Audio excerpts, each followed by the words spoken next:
Hey everyone, welcome back. This is part 2 of the 2-part podcast. We've got early targets and early ice cold guys who are fading after free agency and trades in the offseason. Joining me from Yahoo Sports is Dan Titus. You need to listen to that last podcast. I'm telling you now, there was some heated Mikal Bridges situations that we have very different things on. We're going to talk a little bit about that one and a whole bunch of other. They're playing basketball. It's time to strap in and get ready. The Insight NBA team is in the arena, bringing you the ultimate play-by-play on who's hot and who's not to help you win your leagues and dominate your mates. You're now hooping with your hosts, Matty G, Skitty, and Mally for the Insight NBA show.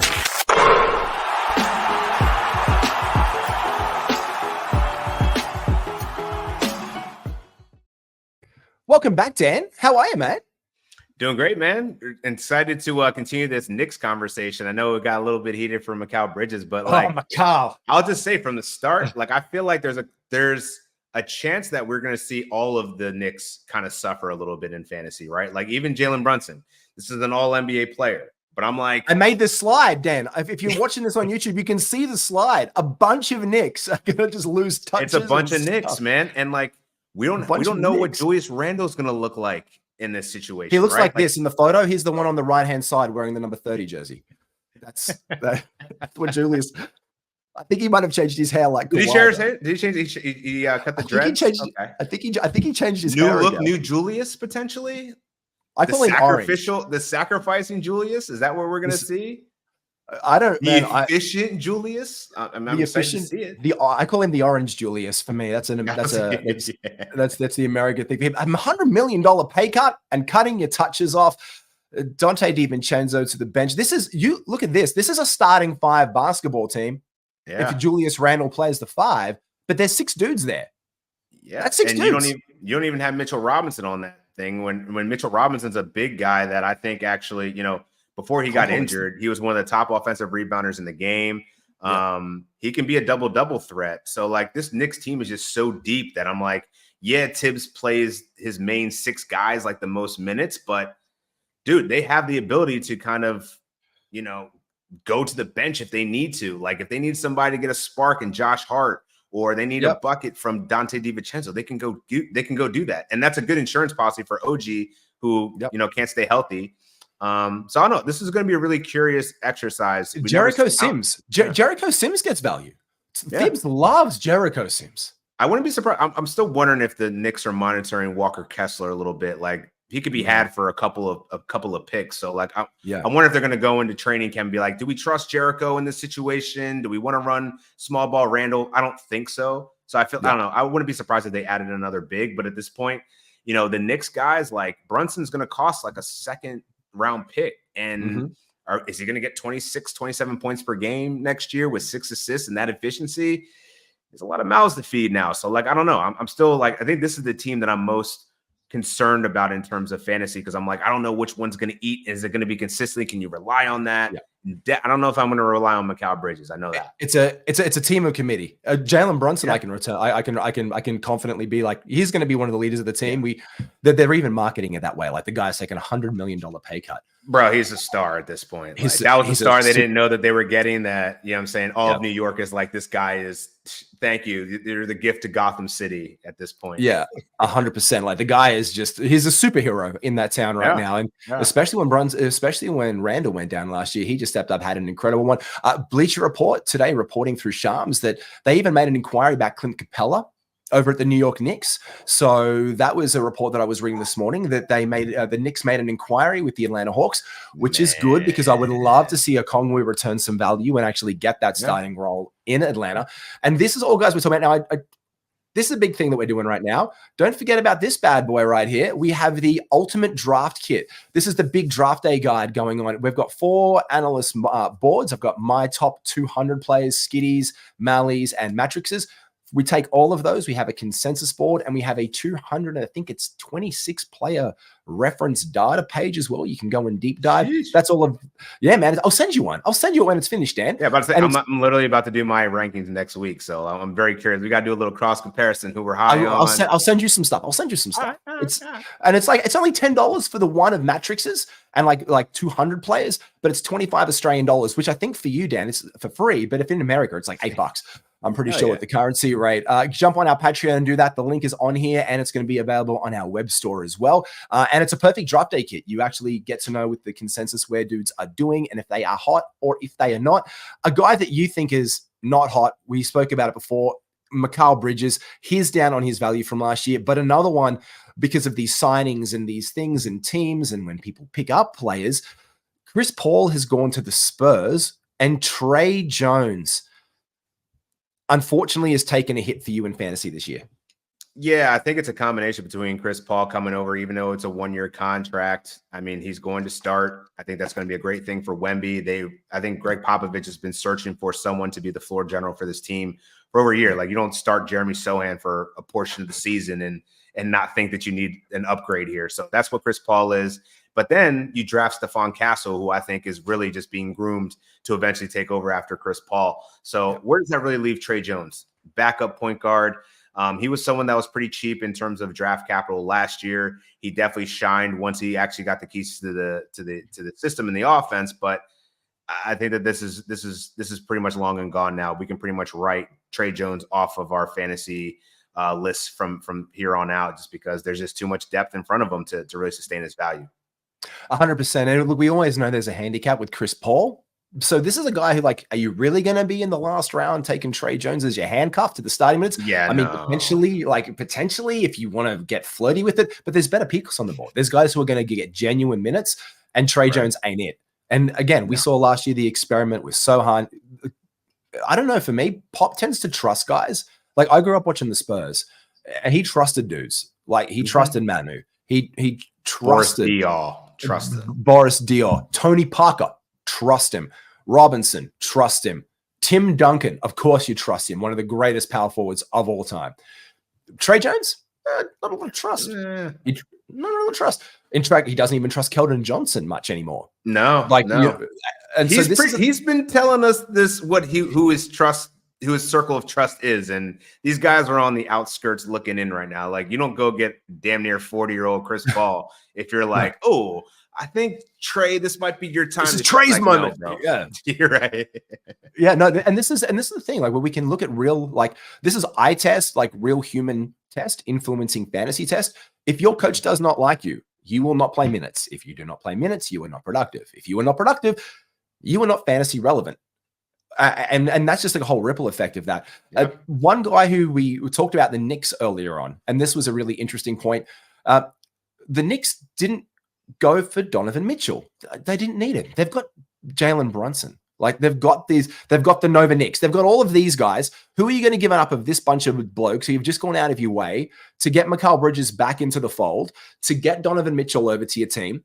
So he ends up staying a Cavalier, which was the smart choice, because by the time the salary cap goes up the next time, he is in for a massive payday somewhere. So he takes what he can for now on the deal. But Darius Garland, who had a drop season last year after showing potential the season before, he is on your list of guys who I've actually made a cute little thing. These are guys who are really out in the cold. Tell us, man, why is he a bit cold for you this season again? I think it's just, as you stated, man, the fact that Donovan Mitchell decided to re-up and stay there longer. Like, I could see a year from now, if the Cavs aren't doing what they should be doing, Donovan Mitchell probably asking for a trade or something like that. But because that hasn't happened yet, I think Darius Garland's going to suffer here. He just was not efficient this year.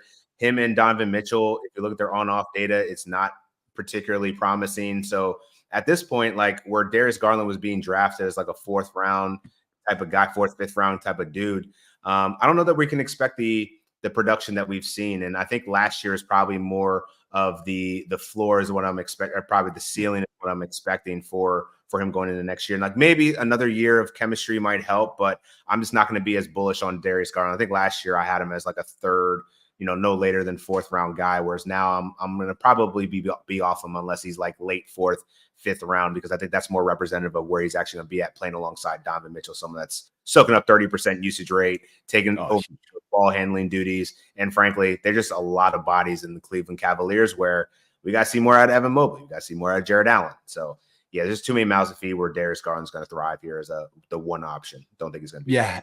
Hashtag finished him up last year at 80, and people were drafting him in the 30s or 40s. This is a guy who loses double his value where you put him on draft day. The thing with Darius Garland, he can give you stuff. So if you are looking for certain builds, he will hurt your field goal percentage. He was 446 from the field last year, which was bad. However, he actually gets good or elite in the categories of free throw percentage, where he is 830. His 3 points are made, 2.3, 18 points a game, 6.5 assists and 1.3 steals are all very, very valuable. But it was the turnovers which really cost him. He was horrendous with his turnovers last year. This was a guy who previously had capped those, and his assist to turnover ratio was somewhat decent. Last year, 3.1, and that really cost you Darius Garland and all those turnovers. Look, you can punt turnovers, Dan, easy enough. Like, people tend to do it a lot.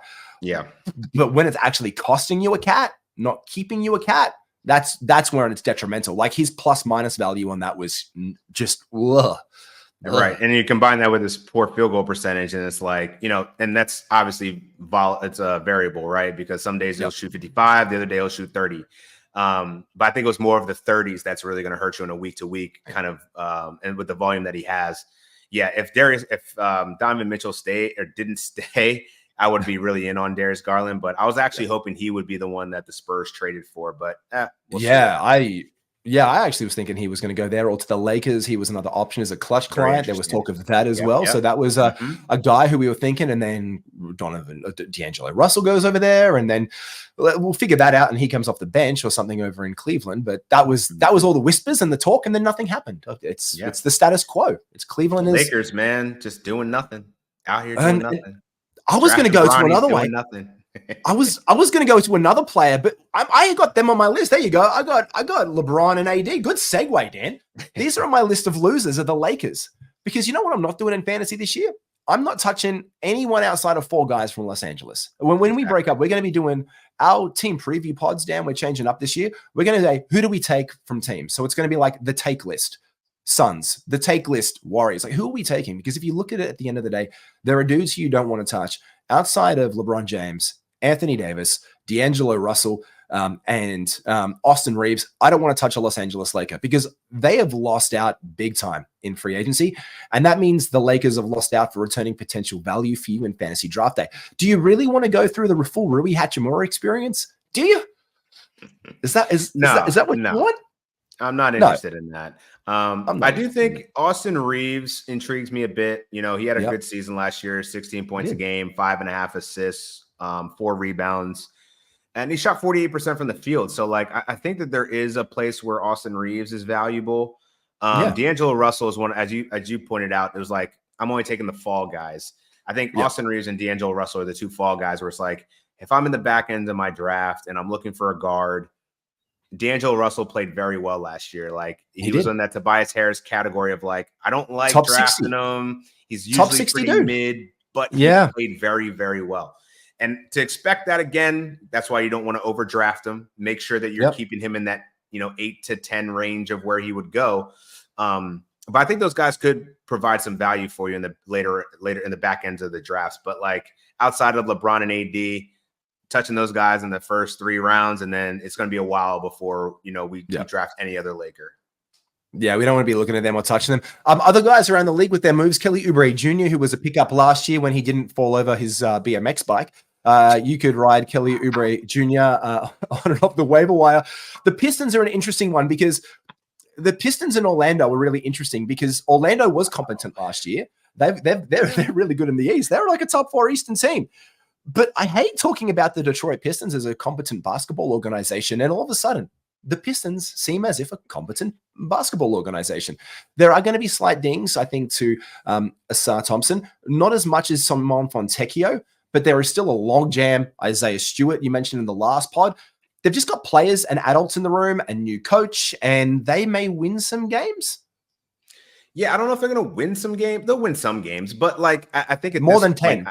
I think it's about, you read up Cade Cunningham to a pretty lofty extension there. So he's going to be your point guard of the future. How do you make him successful? You got to do something in the short term to make him feel good about things. You get Tim Hardaway Jr., you get Malik Beasley. Cool. There's some pretty good stretch 3-point shooters that can help you out when Cade's driving or whatever. The question I have is what are you doing with the development of the other players? What's up with Marcus Sasser? What's up? You did this whole Killian Hayes thing last year that just angered us to the nth degree. Now he actually has an opportunity to play, and it's he's kind of behind a couple of veteran dudes. So that's Jaden Ivey the same way. Jaden Ivey, you're going to be a starting shooting guard.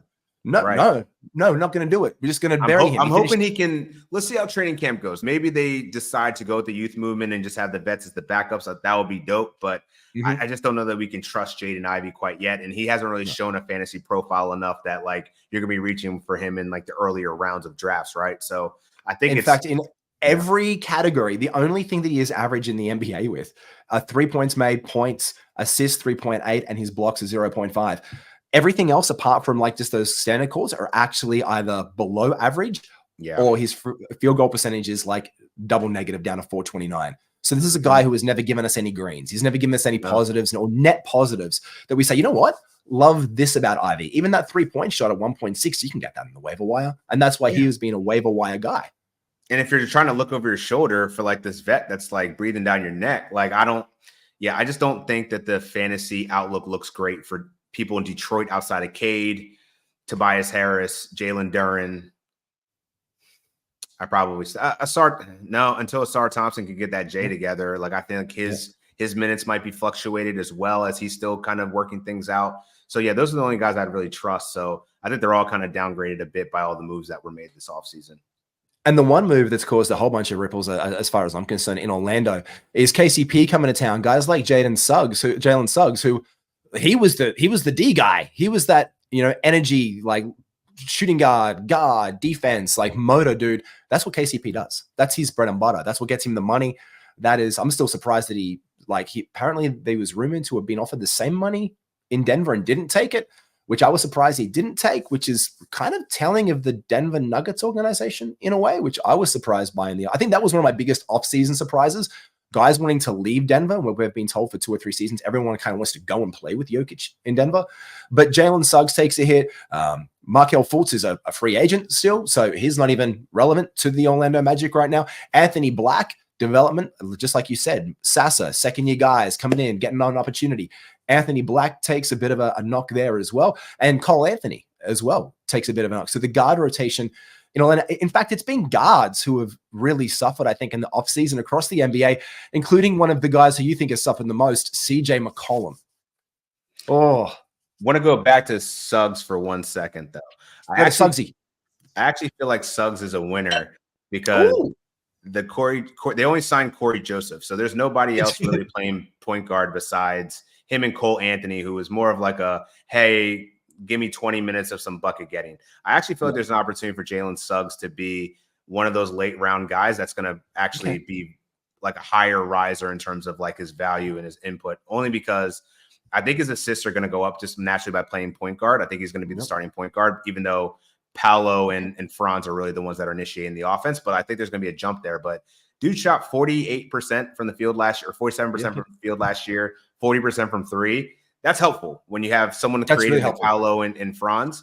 I think we could see him. And if he can move that 1.4 steals was really beneficial. If he can, you're right. I mean, if he can get that, it's 2.7. If he's going to get those point guard minutes, I think he should. I actually feel like he might be a sneaky good pickup. 32 minutes a game would be sexy for him. Yeah. Mm-hmm. And he was at 27 last year. Mm-hmm. He can. That's a really good interchangeable guy. So you look again, he could be a winner in this, but I want to see it. I just want to see it on paper first. I want to see Jalen Suggs start. And again, like you said, Paolo was really ball dominant. Like he's a really ball dominant guy. He loves to triple double watch for the dude. Like the guy who put up big numbers and big stats, man. But I think about it. CJ McCollum last year, he had an absolutely blinding season. The Pelicans were good. He was one of the reasons why. He finished the season as the 46th ranked player in fantasy basketball, according to Hashtag Basketball. We talk about things that guys do well and guys do badly. The only thing that was inefficient for him last year was his field goal percentage.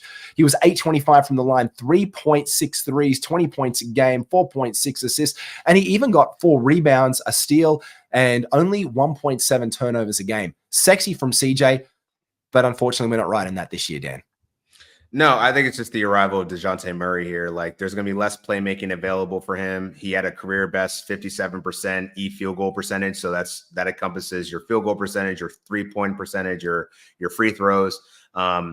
I just see the efficiency coming down a bit. And also, this dude averaged 34 fantasy points per game. We don't know what's going on with Brandon Ingram yet, but as long as he's still on the roster, he also has some playmaking ability. So does Zion Williamson. It's just too many cooks in the kitchen for me to just rely on CJ McCollum as this like de facto point guard, where he's going to be moving off ball, probably still going to be a threat to score 20 points a game, and he'll give you the threes. But I'm just a little bit hesitant on everything else. I think he's going to have a down year, and to expect top 40 value, nah, I would draft him probably in like the 6th, 7th round. Yeah, 100%. And like this has been the ripple effect for guys across the league, as we said, for guards, including the arrival of Josh Giddey over in Chicago. We mentioned that guys like Ayo Dosunmu will take a hit. Now, he was a guy that people were picking up on their waiver wire, and especially he was the dude who, after the All-Star break and after the injuries, this was a guy who was flying off waiver wire shelves. Mm-hmm. It was like toilet paper and COVID. You just couldn't get him on the wire anymore. You can't just walk out there and get an Ayo Dosunmu anymore. Like, oh, what, you've sold out of Ayos? I call him technology because I've tired of using technology. I hope you got that. I'm tired of using technology. That's my Ayo Dosunmu. Look, the guy was a 500 field goal for a guard, which is elite for a start. He got you steals in buckets, but he was actually pretty average out over the course of the season. But he does take a hit with Josh Giddey's increased role, you would assume. He's a max guy in the pipeline, dude, in Chicago. Yeah, I feel like at this point, I was trying to see his matchup data. So he actually did play some minutes at small forward too. So the fact that DeMar DeRozan's gone should help him a little bit if he's the incumbent to kind of take over there. But like the play of Matas Bucelis in Summer League, I feel like he's their future. There's a very good chance that he could actually earn minutes. So I think there's a couple of things at work here. Zach LaVine returning, Bucelis's play, and obviously going to be the future. And then you also Patrick Williams getting the bag. Yeah. So I think there's a few things working against Ayo Dosunmu. So like, I don't know that he'll be, I feel like he's going to end up being a waiver guy. Like I personally wouldn't draft him right now based on what the Bulls situation is. But, I think you're right in terms of like the value was certainly there last year with all the injuries and him having to step up. But I just think that they retooled a little bit on that wing enough that I don't know that he can sustain being a fantasy asset too much longer. And I think in fantasy as well, we quite often tie ourselves to past performance. Like that, we really let that influence us in our draft day decisions. Like, oh, no, I got him. And it's the guys who've had him in the past, or the guy who, I also think people put people on their radars for guys who they've missed out on the season before. And that can cause overdrafting. Like Victor Wembanyama might be consensus 1, 2, 3 this year because everybody wants Wemby because they didn't draft him last year. So people are going to overdraft him to get certain guys. And if people remember the past performances and we just draft off that, we're doing ourselves a kind of a draft day disservice. Like we got to look at current form. Like I think it's just a common error because we tie ourselves to that one. It's like, again, Mikal Bridges. People still love that Phoenix guy, but he can be this guy. Well, he can be. But is he going to be that guy who returns you the pick? And again, it's always best on board by position as you go along the line. But those are the guys who are cold. Oh, by the way, Dan, to say thank you for your work. This is in the mail to you. And if you want the gear from Insight, we have that as well as a whole bunch of fantasy basketball stuff. I have been in the lab. There is a bunch of fantasy basketball inspired gear coming. We've got you this hat. It is on the way to you over in sunny California. Thank you so much, Dan, for all of your time today for both of the pods. You got it, Maddie. Always a good time, and I'll be sure to rock the hat next time I'm on.